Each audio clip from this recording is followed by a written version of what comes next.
অন্তর্বর্তী সরকারের প্রধান উপদেষ্টা ডক্টর মোহাম্মদ ইউনূস জানিয়েছেন, বৈষম্য বিরোধী আন্দোলনে হতাহতদের মূল তালিকা হয়ে গেছে। বর্তমানে দূর-দূরান্তে যাদের লাশ নেওয়া হয়েছে তাদের তথ্য সংগ্রহ করে তথ্যগুলোর পূর্ণাঙ্গতা দেওয়া হচ্ছে। বৃহস্পতিবার ছাত্র জনতার গণ-অভ্যুত্থানের মাসপূর্তি উপলক্ষে দেওয়া বার্তায় এ তথ্য জানিয়েছেন তিনি। ডক্টর ইউনূস বলেন, আমাদের প্রধান দায়িত্বগুলোর মধ্যে একটি হলো বিপ্লবের সময় গুরুতর আঘাতপ্রাপ্ত হাজার হাজার মানুষের বিনামূল্যে চিকিৎসা নিশ্চিত করা। শেখ হাসিনার দুর্বৃত্তরা তাদের চোখ লক্ষ্য করে রাবার বুলেট ছোড়ায় অসংখ্য তরুণ শিক্ষার্থীর দৃষ্টিশক্তি হারিয়েছে। আমরা আপ্রাণ চেষ্টা করব তাদের চোখের আলো ফিরিয়ে দিতে। তিনি বলেন, আমরা শহীদ ও আহতদের পূর্ণাঙ্গ তালিকা তৈরির জন্য ক্রমাগত কাজ করে যাচ্ছি। মূল তালিকা হয়ে গেছে, এখন শুধু দূর-দূরান্তে যাদের লাশ নিয়ে যাওয়া হয়েছে তাদের তথ্য সংগ্রহ করে তথ্যগুলোতে পূর্ণাঙ্গতা দেওয়া হচ্ছে। প্রধান উপদেষ্টা জানান, আন্দোলনে আহত শত শত মানুষ যাদের দীর্ঘমেয়াদী চিকিৎসা প্রয়োজন তাদের ব্যয়বহুল চিকিৎসা এবং শহীদদের পরিবারের দেখাশোনার জন্য একটি ফাউন্ডেশন তৈরির শেষ পর্যায়ে আছে।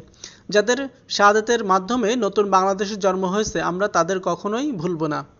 15 বছরের গুমের ঘটনা প্রসঙ্গে টেনে তিনি বলেন, সম্প্রতি আমরা বলপূর্বক গুম থেকে সকল ব্যক্তির সুরক্ষার জন্য আন্তর্জাতিক কনভেনশন সনদ স্বাক্ষর করেছি।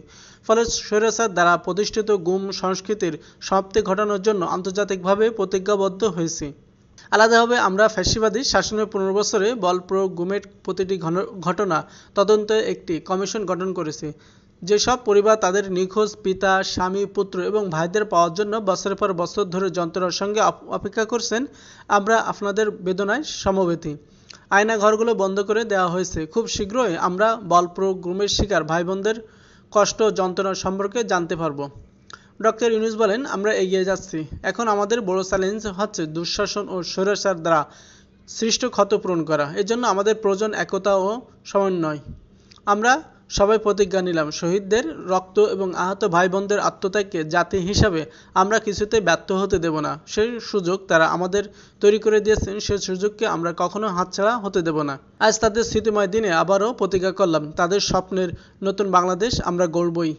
প্রধান উপদেষ্টা বলেন, আজ এই স্মৃতিময় বিষাদে দিনে আমি শহীদদের প্রতিটি পরিবার আজ তাদের স্মৃতিময় দিনে আবারও প্রতিজ্ঞা করলাম, তাদের স্বপ্নের নতুন বাংলাদেশ আমরা গড়বই।